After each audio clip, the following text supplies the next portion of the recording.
और वो डोटासरा जो कहता मैं मौर्य बुला दूंगा। डोटासरा जी, आप वहां प्रमोद जैन भाया को बचाने के लिए किस तरह से मंच पर भाषण दे रहे थे, चैलेंज कर रहे थे प्रशासन को, पुलिस को, कि अगर किसी ने प्रमोद जैन भाया की तरफ आंख उठाए, प्रमोद जैन भाया के ऊपर हमला किया तो हमसे बुरा नहीं होगा। आदरणीय डोटासरा जी, प्रमोद जैन भाया को तो जेल जाना ही पड़ेगा। मैं जनता के बीच में जाऊंगा, जनता से अपील करूंगा कि अब जनता को सड़कों पे उतरने की जरूरत है। अब जनता को इन भ्रष्ट अधिकारियों के, इन भ्रष्ट नेताओं के गाल पे तमाचे मारने की जरूरत है। अब इन नेताओं को माला पहनाने की, वोट देने की जरूरत नहीं है। अगर जनता को ये लगता है कि ये नेता चोर है, नेता भ्रष्टाचार कर रहा है, जमीनें खा रहा है, ये जो माइंस में रेत बजरी खा रहा है, तो जनता समाज को सड़कों पे आना होगा। अरे इनको वोट मत दो, इनको जूते दो, इनको जूतों की माला पहना। जब नरेश मीणा हम जनता के लिए लड़ाई लड़कर 29 मुकदमे खाकर 9 बार जेल जा सकता है, तो प्रमोद जैन भाया जैसे भ्रष्ट व्यक्ति को, जिसने कानून को हाथ में लिया, उसको जेल तो जाना ही पड़ेगा। माननीय मुख्यमंत्री जैसे मैं आग्रह करूंगा, निवेदन करूंगा कि जल्दी से जल्दी उस प्रमोद जैन भाया जैसे भ्रष्ट चोर को गिरफ्तार करे, उस प्रमोद जैन को गिरफ्तार करे जिसने गौशाला के नाम पर, धर्म के नाम पर पैसा कमाया, जिसने दूध बांटने के नाम पर हॉस्पिटलों में पैसा कमाया, जिसने पीडब्ल्यूडी से खान को खा गया। उस प्रमोद जैन भाया की गिरफ्तारी की मैं मांग करता हूं। और पिछले 4 दिन से मैं जिस तरह से स्टेटमेंट दे रहा हूं, जिस तरह से मैं खुले तौर पे बोल रहा हूं, मुझे कल इस तरह का मैसेज है, मुझे ऐसा लगता है कि शायद फिर से मुझे जेल डाल दिया जाएगा और शायद इस बार लंबा तावीज भर के लंबी जेल यात्रा मेरी करवाई जा सके। हम चाहते हैं कि गांव-गांव, घर-घर में भगत सिंह पहुंचे, भगत सिंह की सोच पहुंचे, भगत सिंह का विचार पहुंचे कि जिस तरह से पंजाब बर्बाद हुआ, आज उसी तरह से राजस्थान भी नशाखोरी के और नशा का जो शौक है उसमें बर्बाद हो रहा है। पर मुझे चिंता इस बात की नहीं है। मैं 8 महीने जेल में रहा, मेरे को छुड़ाने जो जाते थे, मैंने एक बार भी उनसे नहीं कहा कि मुझे छुड़ाओ। मैंने मेरे घर वालों से कहा, मेरे साथियों से कहा, नरेश मीणा को छुड़ाने के लिए किसी नेता के दरबार में, किसी व्यक्ति के दरबार में कहीं मांगने मत जाओ, भीख मत मंगाओ मेरे लिए। मैंने तो यहां तक कहा, मुझे कोर्ट में भी आप मेरी जमानत मत लगाओ, जब तक एक केस चलेगा, जब तक इस केस का फैसला आएगा, जब तक मुझे इस जेल में पड़े रहने दो। कि न्याय की सबसे बड़ी अदालत जनता है, और उससे भी बड़ी अदालत आदमी के मरने के बाद ईश्वर के दरबार में, भगवान के दरबार में, उससे लोगों को डरना चाहिए, उसके न्याय से डरना चाहिए। आज भगत सिंह को बहुत दुख होता, आज भगत सिंह सोच रहा होगा कि मैंने ऐसे भारत के लिए फांसी का फंदा गले में नहीं लगाया, जिस भारत में आज मानवता खत्म हो गई, हत्यारे वो नहीं है जो गोली मार के किसी को हत्या करे। आज की स्थिति में ऐसा होगा तो मुझे नहीं लगता आज भगत सिंह जी पछता रहे होंगे, दुख हो रहा होगा कि मैंने ऐसे भारत का सपना नहीं देखा था जिसके लिए मैंने कुर्बानी दी थी। भगत सिंह ने सोचा था, भगत सिंह ने विचार था, भगत सिंह की सोच थी। और मैं इस क्रांति यात्रा के माध्यम से पूरे राजस्थान में युवाओं में, देश के युवाओं में, जो लोग भगत सिंह को चाहते हैं, भगत सिंह को आदर्श मानते हैं, उनको मैं ये संदेश देना चाहूँगा, ये कहना चाहूँगा कि आज की तारीख में, आज के युग में वापिस से भगत सिंह को जिंदा करने की जरूरत है। भगत सिंह के सोच को, भगत सिंह के विचारों को एक एक युवा, एक एक छात्र तक पहुँचाने की हमें जरूरत है। ये जन क्रांति यात्रा उसी तरफ आगे बढ़ेगी। हम चाहते हैं कि गांव-गांव, घर-घर में भगत सिंह पहुंचे, भगत सिंह की सोच पहुंचे, भगत सिंह का विचार पहुंचे, उसको लेकर ये यात्रा मैं कर रहा हूं। भगत सिंह का सपना था भारत धर्मनिरपेक्ष बने, समाजवादी व्यवस्था हो, सभी का सामाजिक और आर्थिक सबको न्याय मिले, सभी समाजों को एक जैसा देखा जाए। भगत सिंह ये भी चाहते थे कि राजनीति और धर्म अलग अलग रहे। भगत सिंह राजनीति को और धार्मिकता को एक साथ नहीं देखना चाहते थे। आज जरूरत है इस क्रांति की कि जिस तरह से पंजाब बर्बाद हुआ, आज उसी तरह से राजस्थान भी नशाखोरी के और नशा का जो शौक है उसमें बर्बाद हो रहा है। हम शहरों में भी देख रहे हैं, और गांव में भी मैं देख रहा हूँ, जिस इलाके से मैं आता हूँ वहाँ अफीम की खेती होती है और वहाँ चित्तौड़ में अफीम की खेती होती है। आज से मैं 20 साल पहले देखता था कि हमारे यहाँ ये इसका स्मैक का नशे का चलन हुआ। उन घरों को मैंने देखा, उन परिवारों को मैंने देखा जो लोग इस नशा के जंजाल में फंस गए। वो लोग जो बच्चे, जो युवा साथी जो नशा करने लग गए, वो खुद बर्बाद नहीं हुए, खुद मृत सैया पे नहीं गए, बल्कि उनके परिवार भी नष्ट हो गए। उनके गांव जहां वो रहते हैं उनके आसपास का क्षेत्र भी नष्ट हो गया। केवल नशा से उनका शरीर खत्म नहीं हुआ, बल्कि नशा के साथ साथ, उनके शरीर के साथ साथ, वो लोग जब उस नशे की पूर्ति करने के लिए उनके पास आर्थिक स्थिति नहीं मजबूत होती तो उसके बाद वो क्राइम के क्षेत्र में चले जाते हैं, चोरियां करते हैं और अन्य कर्म को करने लग जाते हैं। मैंने जेल में भी देखा, जेलें नशा से जो पीड़ित लड़के नशा करके जो आदि नशे के हो गए, उनसे जेलें भरी हुई है। मैं चाहता हूं, आज भगत सिंह को बहुत दुख होता, आज भगत सिंह सोच रहा होगा कि मैंने ऐसे भारत के लिए फांसी का फंदा गले में नहीं लगाया जिस भारत में आज मानवता खत्म हो गई। हत्यारे वो नहीं है जो गोली मार के किसी को हत्या करे, हत्यारे वो सारे लोग हैं जो मिलावटखोरी में हैं, जो व्यापारी हो, चाहे किसान हो, चाहे कोई भी हो, जो सब्जियों में केमिकल मिला रहे हैं, जो फ्रूट में केमिकल मिला रहे हैं, जो मिठाइयों में केमिकल मिला रहे हैं, जो लोग खाद बीज में केमिकल मिला रहे हैं, जो लोग ये लोग जहर को परोस रहे हैं, हजारों लोगों की ये लोग बलि ले रहे हैं। आज मैं देख रहा हूँ कि पंजाब में जिस तरह से नशा जब गया तो पंजाब में कैंसर की ट्रेनें भर भर के और आने लगी है। आज मैं देख रहा हूँ गांव में 70 साल से बुजुर्ग कोई व्यक्ति नजर नहीं आ रहा। आज गांव में जब हमारी बारात देखते थे तो हम देखते थे कि लोग पगड़ियां बांध के धोती कुर्ते पहनकर बारातों में जाते थे, लेकिन गांव में आज 70 साल के आदमी देखने के लिए तरस रहे, क्योंकि जिस तरह से कैंसर फैल रहा है राजस्थान में, जिस तरह से हार्ट अटैक के मामले हमारे सामने आ रहे हैं, उससे राजस्थान और देश बर्बाद हो रहा है। और जिन लोगों पर जिम्मेदारी बनती थी, आज हम सोचते हैं कि जो सफेद पोश नेता, जो लोग राजनीति में आते हैं, बड़ी बड़ी बातें करते हैं, इमोशनल ब्लैकमेल कर वोट ले लेते हैं, लोगों से कहते हैं हम गरीब को गणेश मानेंगे, सब लोगों की सेवा करेंगे।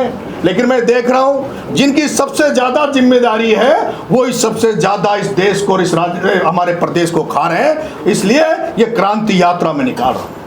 आज जरूरत है इस राजस्थान में एक ऐसी क्रांति की जब हम देख रहे हैं कि न्यायपालिका में जिनसे हम न्याय की उम्मीद करते हैं, उस न्यायपालिका में एक हाई कोर्ट का जज, उसके मकान में पैसों के बंडल मिलते हैं, करोड़ों रुपए मिलते हैं। पूरा भारत सवाल पूछ रहा है कि वो क्या उस जज पे क्या न्याय का डंडा नहीं चलेगा क्या?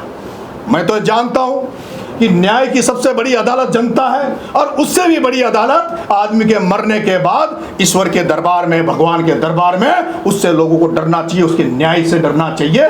ये मेरा मकसद है, ये मेरी सोच है।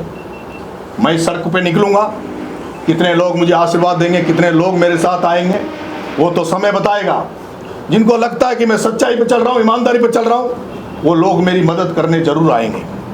मैं चाहता हूँ कि राजस्थान की राजनीति बदले, राजस्थान की व्यवस्थाएं बदले, सिस्टम बदले। चारों तरफ भ्रष्टाचार है, लोग थानों में, तहसीलों में, ग्रामीण एरिया में, सब जगह भ्रष्ट लोग बैठे हैं। अरे ऐसे भ्रष्टाचारियों के खिलाफ, भ्रष्ट लोगों के खिलाफ कोई खड़ा होने लगता है तो एक बहुत बड़े तबके, बहुत सारे लोग उनको बचाने के लिए खड़े हो जाते हैं। और यही कारण है कि कई नेता, कई राजनीति के लोग, समाज सेवी लोग भी उनके खिलाफ नहीं बोलते।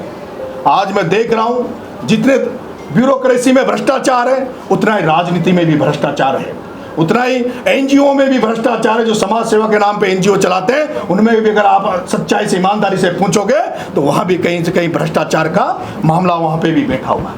मैं इस भ्रष्ट सिस्टम को खिलाफ, मैं भ्रष्ट सिस्टम के खिलाफ, इस मिलावटखोरी के खिलाफ मैं एक जन क्रांति यात्रा राजस्थान में निकाल रहा हूं। ये यात्रा मैं जनता के बीच में जाऊंगा, जनता से अपील करूंगा कि अब जनता को सड़कों पे उतरने की जरूरत है। अब जनता को इन भ्रष्ट अधिकारियों के, इन भ्रष्ट नेताओं के गाल पे तमाचे मारने की जरूरत है। अब इन नेताओं को माला पहनाने की, वोट देने की जरूरत नहीं है। अगर जनता को ये लगता है कि ये नेता चोर है, नेता भ्रष्टाचार कर रहा है, जमीनें खा रहा है, ये जो माइंस में रेत बजरी खा रहा है, तो जनता समाज को सड़कों पे आना होगा। अरे इनको वोट मत दो, इनको जूते दो, इनको जूतों की माला पहनाओ।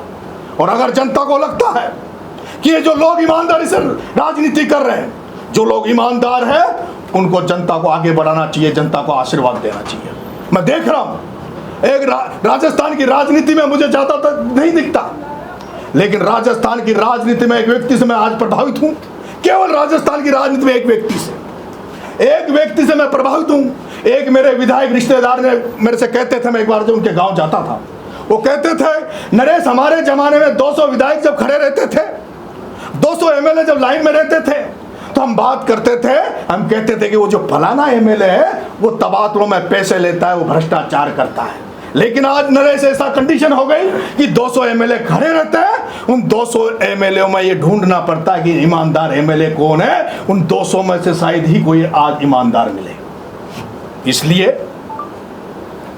वापिस से लोग, जनता को खड़ा होना पड़ेगा, जनता को तैयार रहना पड़ेगा, और जनता को इनको सीख और सबक सिखाने के लिए मैं ये जन क्रांति यात्रा निकाल रहा हूं।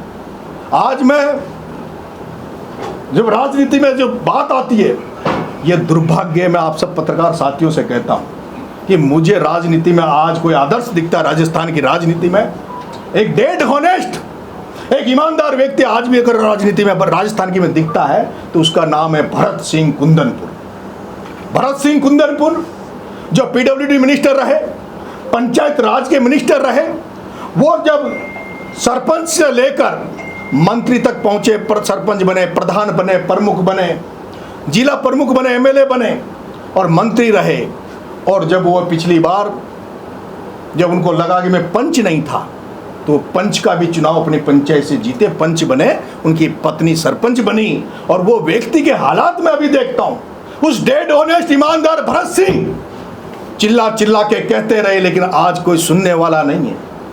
अभी मैंने देखा जब मैं जेल में था, एक तिरंगा यात्रा निकालने के नाम पर, एक संविधान बचाने के नाम पर 12 जिले में एक रैली हुई, उसमें कांग्रेस के नेता गए।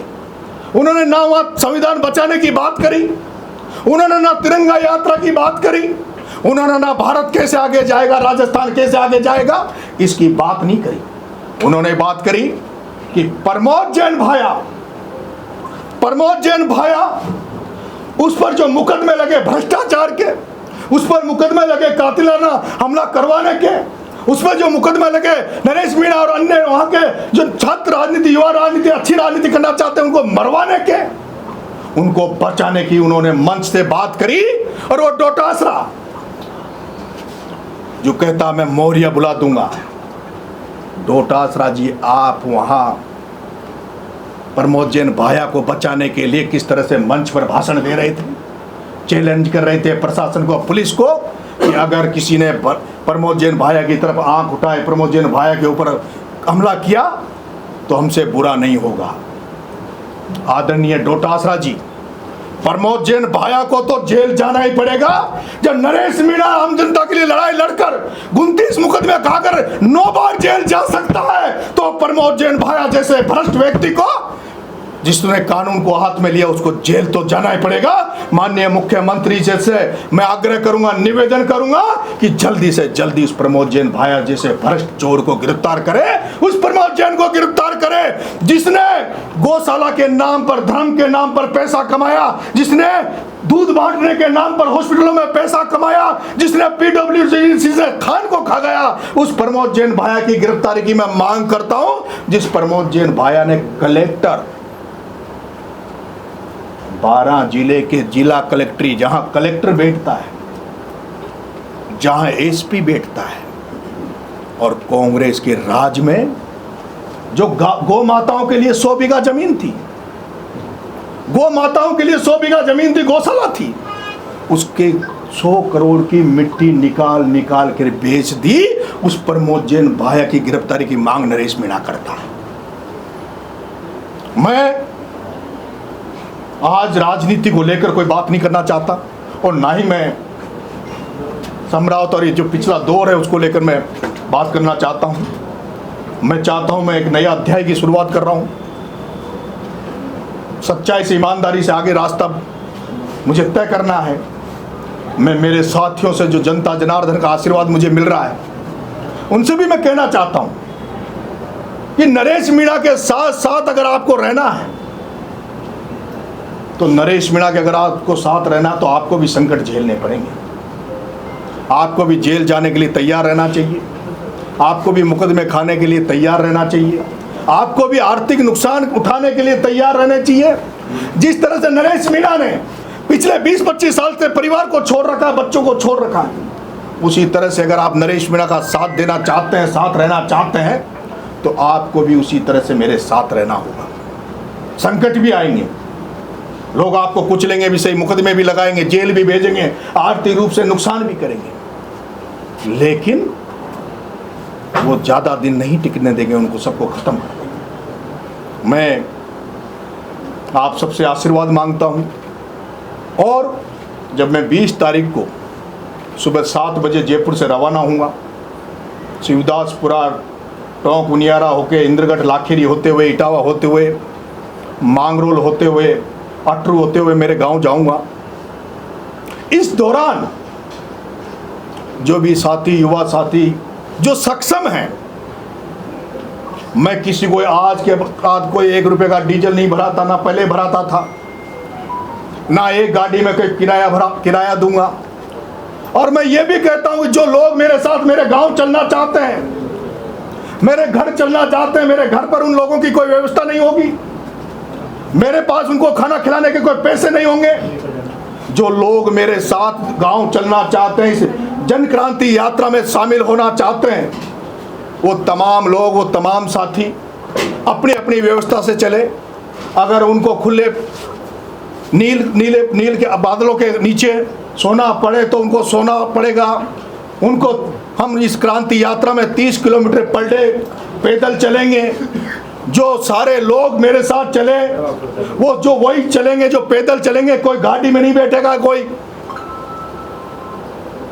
ऐशो आराम के लिए नहीं, ये वीआईपी कल्चर की क्रांति रैली नहीं है, ये तो संघर्ष की रैली होगी।